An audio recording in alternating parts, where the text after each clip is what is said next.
You're listening to the Yoga Medicine Podcast. I'm your host, Tiffany Cruikshank. Our podcast brings you information and resources to enhance the therapeutic effects of your practice based on a deeper understanding of anatomy, physiology, and the integration of modern science and research with traditional practices and experiences. Join me and my co-hosts, Rachel Land and Katja as we dive into all things yoga, research, and wellness. The content of this podcast is not medical advice and is not meant to replace medical care.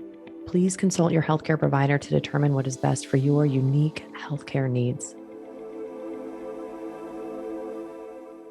All right, we are back and I'm excited for our topic today. I feel like we get so many questions. We've been doing dissections now, I don't know, for 8 years or something. We haven't done them through COVID, so we've had a few years off, but we've done it for a while, and there's always a lot of questions about dissections, especially in the yoga world.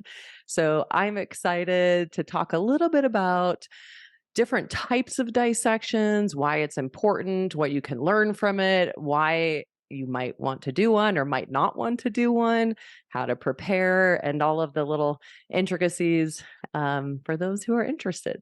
So welcome back.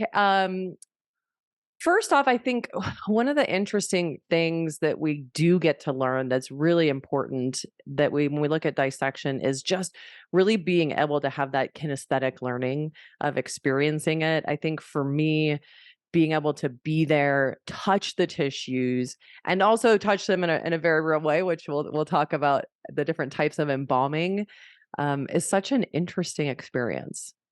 What do you think?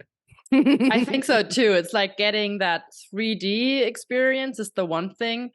I very well remember when I participated in my very first pro section, I could touch all that was like being shown, but I was so afraid of the weight of the preparation that I was holding. So that it's really a 3D tactile multi-sensory experience that you get, and that is so different than the books. It's so different than the videos. It just speaks to all your senses, and that anchors in your system so differently, I think. And I feel like a lot of people will say to me, like, I'm kind of rusty on my anatomy, or I don't know my anatomy really well. As a yoga teacher, like most yoga teachers learn such a very superficial knowledge of the body and the muscles. However, we bring people in there who, have maybe just done anatomy in their 200-hour teacher training. And I think you also learn different things because you're not so obsessed with names of muscles and specific attachments and things, but you actually get to just appreciate and see and experience the body. So I think for me, over the years of doing dissections, gosh, I did some right out of school. And so 20 some years ago or something, like for me, my knowledge has changed over those couple of decades, and how I experience cadavers has also changed. And I will say that from my experience, I've learned something every time, regardless of my own knowledge. It always gives me a new perspective and view of things. And so actually, what I wanted to say first, though, before we get into more, is you just mentioned the word prosection. So do you want to just describe the difference between prosection and dissection? Yeah, that can be confusing if you haven't attended either or.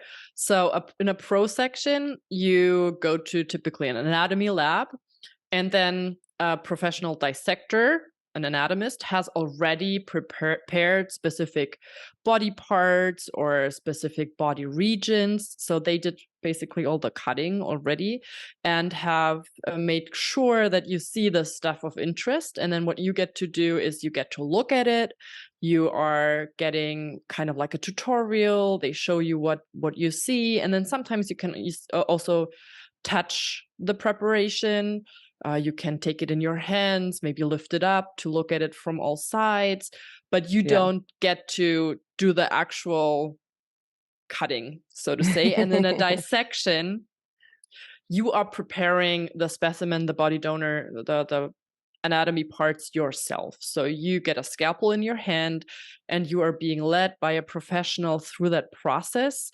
And that, of course, as you can imagine, has very, very is a different sensory experience, and also a different experience cognitively, and Mhm. also takes longer. So you can do a prosection workshop that lasts a couple hours, and typically Yeah. dissection workshops also take a lot longer. And I think it's a really interesting point too, because you can learn a lot from both. I know I started taking our teacher trainings in 2008, I think it was, to do pro sections and to look at the nearby. Most universities have a cadaver that you can go and experience. And, we would look at the layers. And when you go and look at a pro section, though, all of that fascial layer has really been removed. The skin, the superficial fascia. I mean, you can see the compartments of the muscles, but you are missing out on so much of it. It's like going to Body Worlds, which is gorgeous and beautiful. And once you've dissected a cadaver, you're kind of like, how did they do that so perfectly? And I think that's the downside to well, I don't know if it's a downside, but with the dissection, you're not making like the perfect, beautiful cuts that the experts are making. And so it's a little less neat and tidy. But I think for me, that's the beauty of the reality of the tissue and the body, is getting to experience that the cuts aren't like, the separation doesn't exist until we start to cut. It's all connected. And it's like, well, where do I start cutting? And so, you learn a lot. Definitely. And it also makes you so aware of the complexity of the body. At the moment, when you're standing at that table, it can be so frustrating though, like especially if you've learned anatomy to date out of Mm. like an anatomy book or videos, and everything looks so nice and neat and clean. And then you start that process yourself, and you feel like you feel a little bit lost because it's Totally just not how overwhelmed. the body is, overwhelmed, and a bit frustrated because you, like, even if you have studied a lot of anatomy, the real body is just a lot different. And on the one hand side, that is just something to appreciate a lot, but if Mhm. you're there and you hold your scalpel in your hand, that's also a challenge. But I think on a meta level, that teaches you so much about your relationship with our body assumptions, or anatomy assumptions, let's say, how complex the whole thing actually is, or how clean we expect it to be. So it's not only about the cutting, and it's not only about that moment in time, but it's also, it goes quite deep, I would say, Yeah. to have that experience and to be confronted with that. And speaking of confrontation, I think for a lot of people, it can be unsettling, the thought of dissecting another human body. And one of the things I always tell people is, what I love about the experience, first off, is to be a cadaver, to be a donor, to donate your body to this, you have to go through a pretty long, detailed process. It's not like being at the DMV and checking the donor list. Like, you actually have to go through a whole process. And so those people wanted their bodies to be researched and go to science. And they're pretty much always elderly bodies, because if they're younger, they're usually donating organs or being studied for some disease process or whatnot, at least is my understanding. And so these people have donated their bodies to science. And so there's this moment of appreciation of like, I need to learn as much as I can from this, because the whole point is that I learn and then I give back to my community. And that's the whole reason why they donated their bodies. And so, there is a moment of respect and appreciation for the bodies. It's a very respectful and beautiful thing, actually, to be able to say, hey, I can learn from this person and do better and help more and do more for my community. And so there's a sense of respect and appreciation that isn't just like us showing up and cutting and starting to dissect. That's really beautiful, I think. For sure. And I think adding to that, what many people don't even know is that most body donors, at least here in Europe, I don't know about the US, but I think it's kind of the same principle. Many body donors pay for the act of being a body donor, because the bodies have to be kind of, that there's a whole logistical and bureaucratic process behind it. And the body donors pay for that before they, or while they're still alive, or upon their death. They invest in that. So it really is a gift in the purest sense of the word.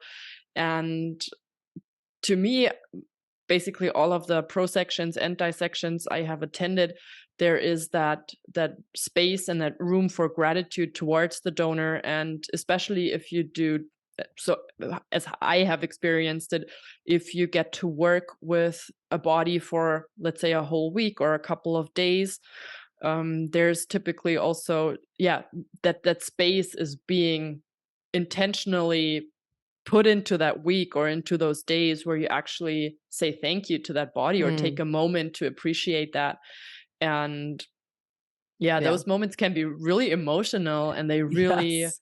yeah, they, but on in the best Yeah. way. So it really goes deep. It is a deep experience and a very moving and touching one, um, And that then an connects you to intimate that one sense. An with the intimate one. whole It, group. I mean, there's this yeah. sense of wholeness of the group because you're experiencing it together and we're all experiencing it in different ways. Some are crying more, some are taking moments to step out and like some are taking moments to appreciate, but we're all in it together. So this like this intimate experience and it's usually a smaller group, for these dissections. And then I think one of the other things that's really beautiful and unique too, and when we started doing this, it was almost unheard of, and it's kind of become a little bit more. I wouldn't say it's common yet, but what I think is really special about the dissections that we do is that they are unembalmed. So different from like when I went to school, we saw embalmed cadavers, and in Chinese medicine, acupuncture school, we saw embalmed cadavers. We didn't get to dissect, but we also didn't get to experience the real tissues. So there's, in medical school, you're usually going through a semester or two, depending on what you're studying, of dissection. And so the tissues have to be preserved. So they're embalmed. And so we usually have a few doctors or a surgeon once, physical therapists, all sorts of different professions who come in because they haven't done unembalmed dissections. And what's beautiful about the unembalmed dissections is that you get to really experience the tissues in a very real way. But because they're unembalmed, you only have maybe 5 or 6 days with them usually. So at the most, I think we do 4 often, and that's enough. But yeah, any other thoughts you have on the embalmed versus? But there's different things like the brain you don't get to see very well, right? Yeah, because Or that's very long. really kind of liquid, with the unembalmed. But maybe it's also an interesting kind of place in the discussion just to introduce the different types or a couple of different types if you've never Yeah. heard of it. And if you are out there wanting to make that experience and you see about different options or different offerings and you want to try to understand what your experience will be like. So there's different types how bodies can be preserved or embalmed. So the one is like you just described is just frozen. So the tissues are the most in their original state, which has the consequence that the water is a lot more, that there's a lot more water in the body preserved. And that just makes the tissues more lifelike because they haven't been treated with any chemicals. And then the other forms are just generally where the body gets treated with chemicals so that it gets preserved. So very common one is formalin that's being used in universities a lot, or alcohol, ethanol, because both of them are rather cost effective, let's say. So the body gets to be treated with that chemical, but that changes the water content and that changes the overall texture of the tissues. So, for instance, subcutaneous adipose tissue presents itself very differently than in a fresh frozen cadaver. It's a huge difference, and you can maybe imagine that. Just by hearing about alcohol, if a body lies in alcohol for a couple of days Yeah. or weeks, that's going to be different. And then there's also a couple of very special embalmment methods. One is called Thiel method that has been developed here in Germany, in Leipzig, actually, I think. And that makes the tissue again more lifelike in their texture, how it looks, and also how it feels. But those are kind of more more expensive versions because the chemicals are just more expensive, but those are sometimes being used for clinical workshops for doctors, for surgeons, for instance, because the tissues look more and feel more like they do in real life. So they are being used Yeah. to train doctors also. We don't get to experience that in the I would say broader population settings like in ours, where a healthcare provider, professional yoga teacher or so gets to do a dissection. That's typically not the Yeah. case. So we don't get to see those teal or specific chemical embalmings so often. Yeah. And traditionally, it's kind of embalmed or unembalmed in our world. And I think, there's pros and cons to both. The embalmed, you really get to see some of the structures like the brain better. But I actually like looking at the brain unembalmed too, because it's just you don't get as much time to look at it. Because as soon as it gets exposed to oxygen and you take the brain out of the skull, it all starts to turn into pudding on the table. So you have to look really quickly. I love watching Todd, our master dissector who guides us through our dissections. He'll take us through and show us all the cranial nerves and all the structures of the brain, which is really fun to be able to see. But if you really wanted to study the brain and look at it, having an embalmed cadaver is definitely the way that you want to go, to be able to look at it for a longer period, longer than a few minutes. But usually in our dissections, we have several bodies, so we can look at a few of them if we wanted to.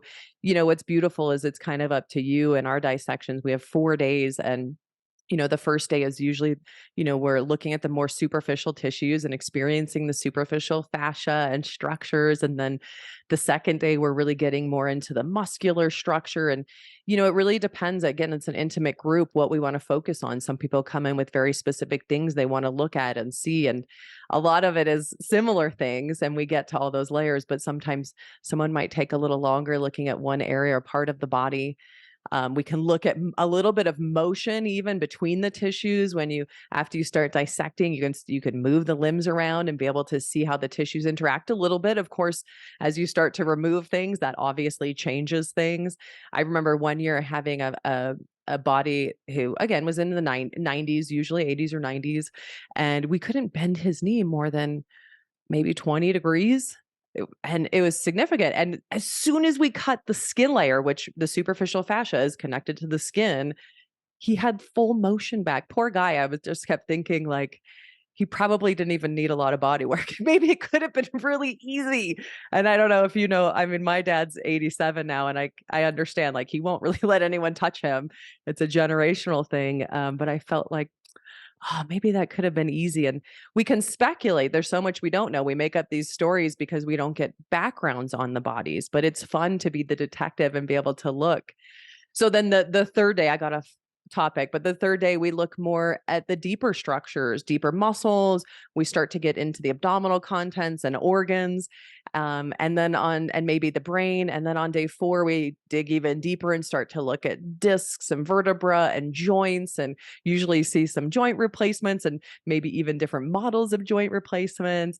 We get to find artifacts of maybe diseases or all sorts of things. So it's fun. We get to experience all the layers regardless, and be able to see that in the unembalmed, which has to go pretty quick. So yeah, 4 days.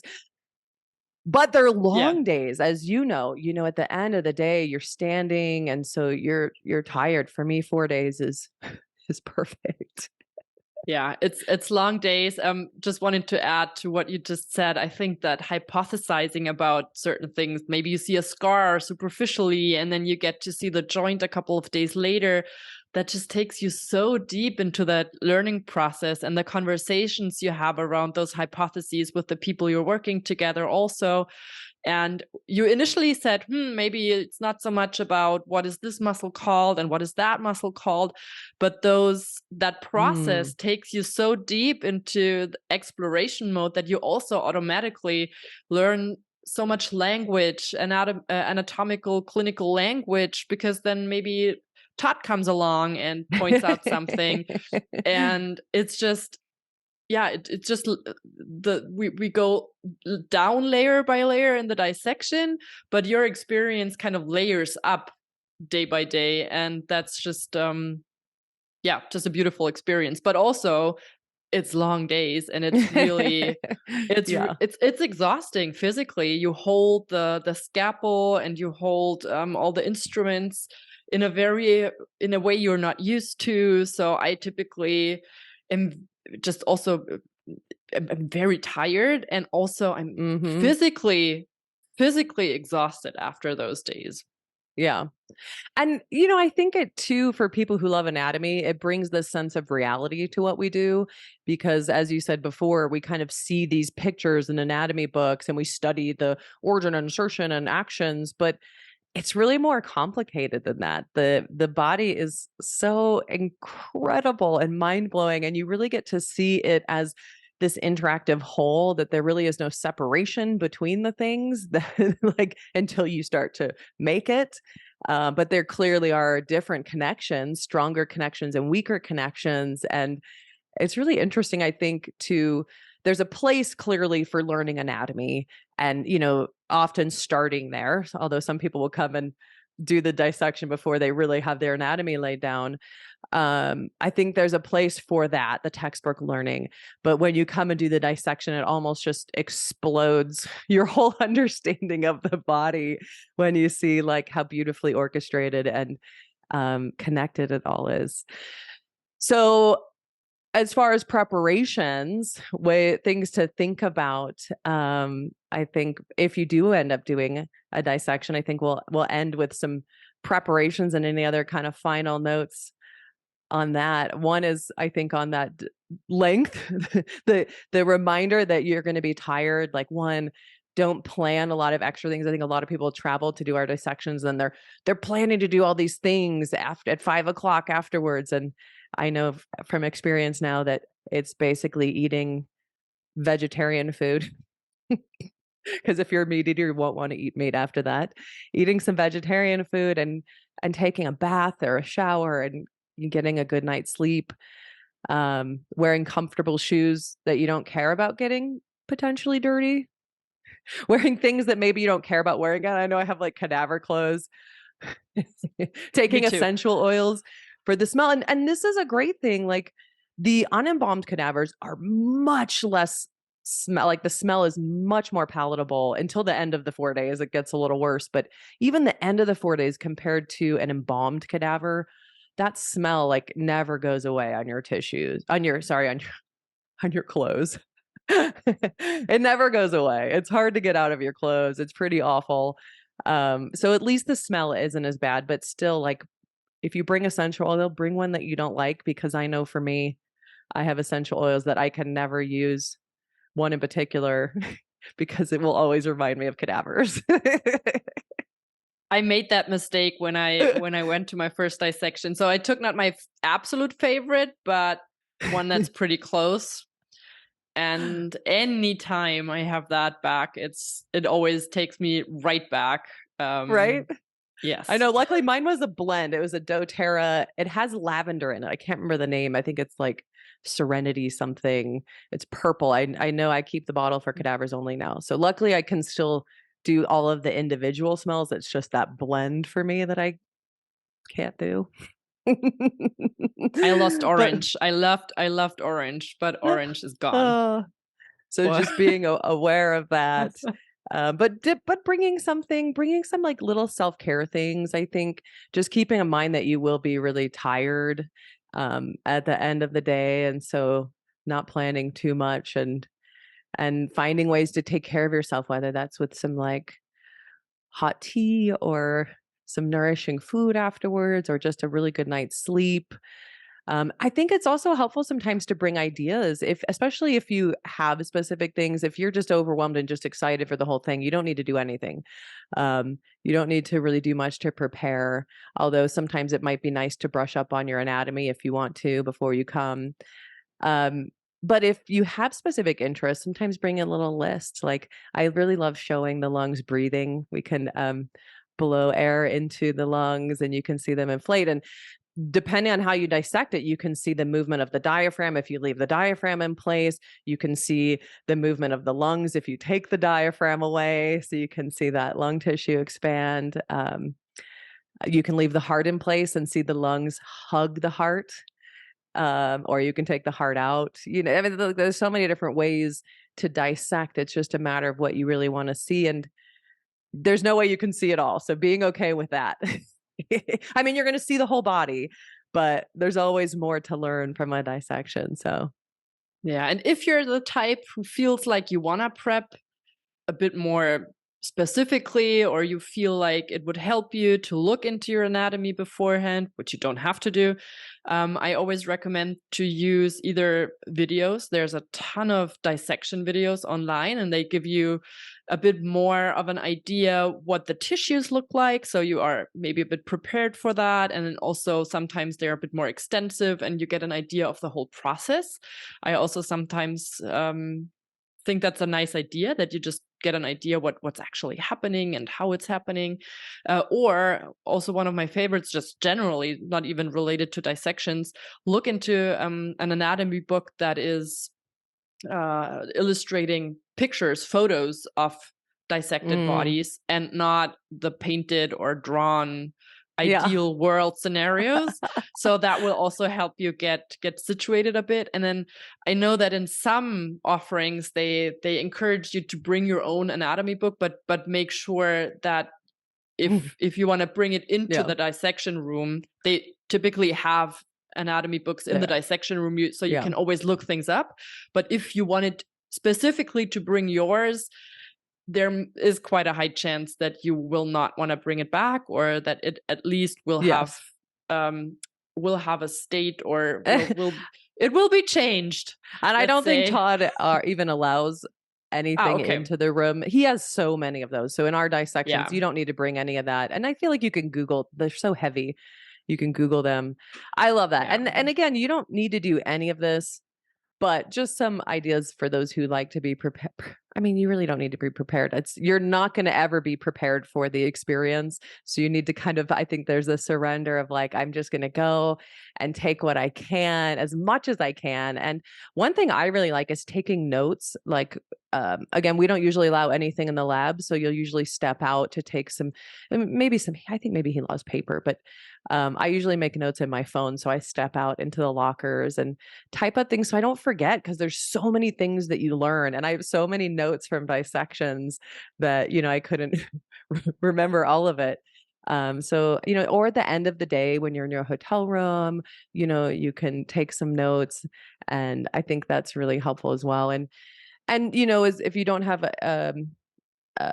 access to cadaver pictures or videos, even just going through an anatomy course, if you have one. I know I have a 20-hour one that's really interactive and nice, or, an anatomy book, if whatever you have. So, the biggest thing is just showing up, open to the experience, and open to the experience, meaning you may need to step out sometimes. You may need to, we have a new setup now where we have a few more people on a body, which means that some people are watching, which I think is so important, because we used to have just a few people on each body. And so everyone felt like they had to be working so hard to get through it.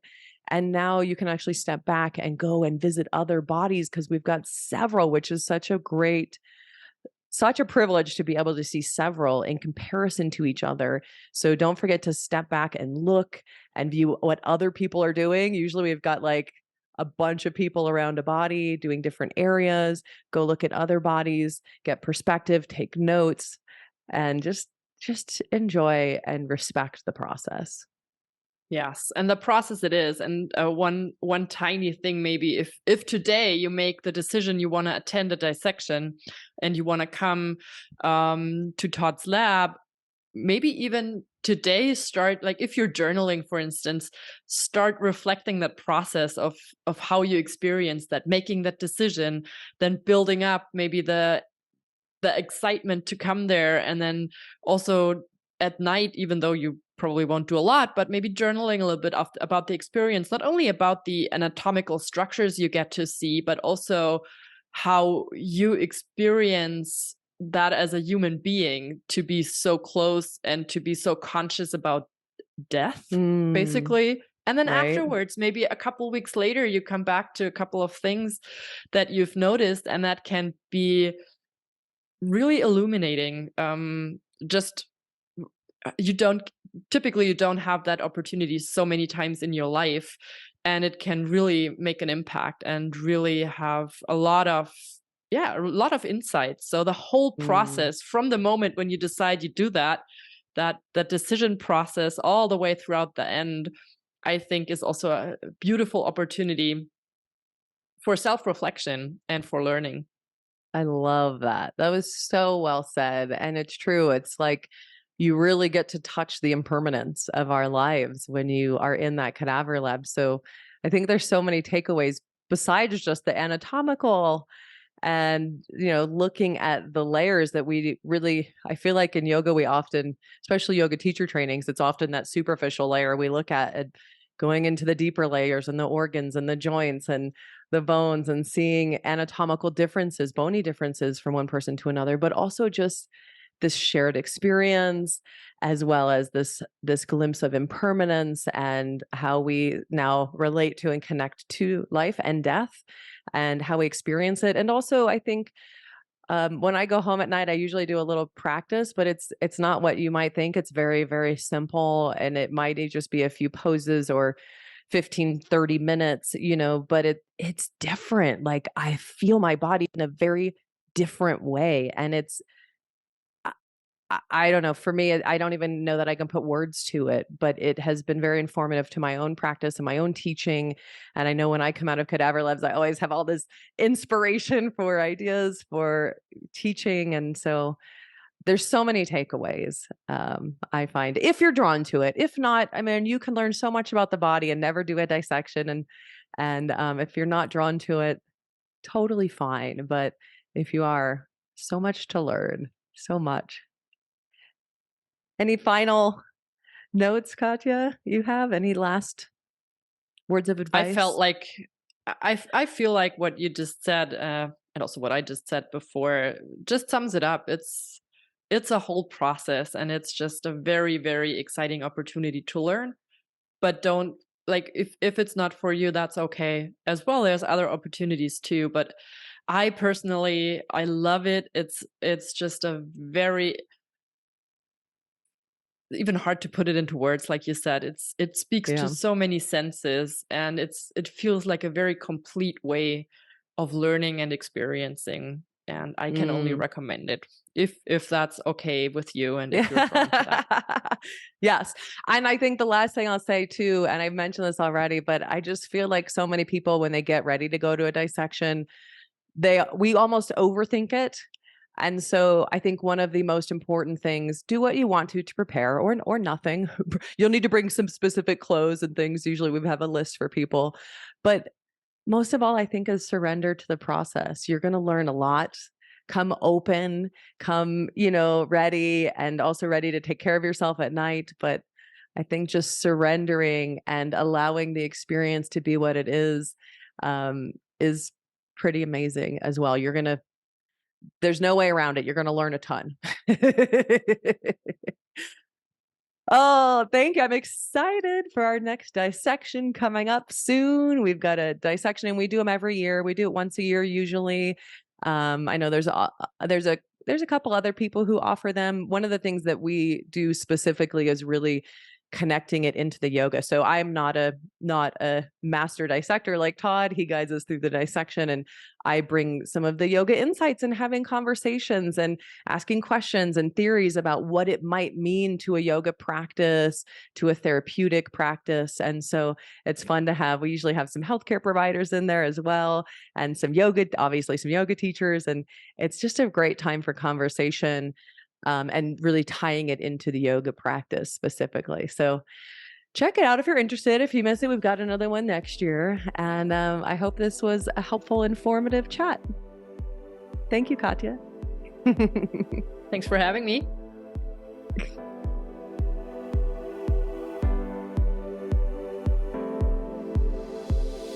Thanks for listening to Yoga Medicine. If you like the show, please be sure to subscribe and leave a rating and review on Apple Podcasts or wherever you listen to podcasts. And if you got something out of this episode, please spread the word and share it with a friend.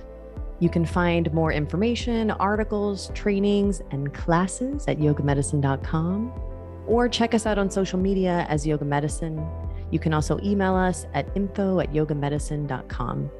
Thank you for being a part of our yoga medicine community.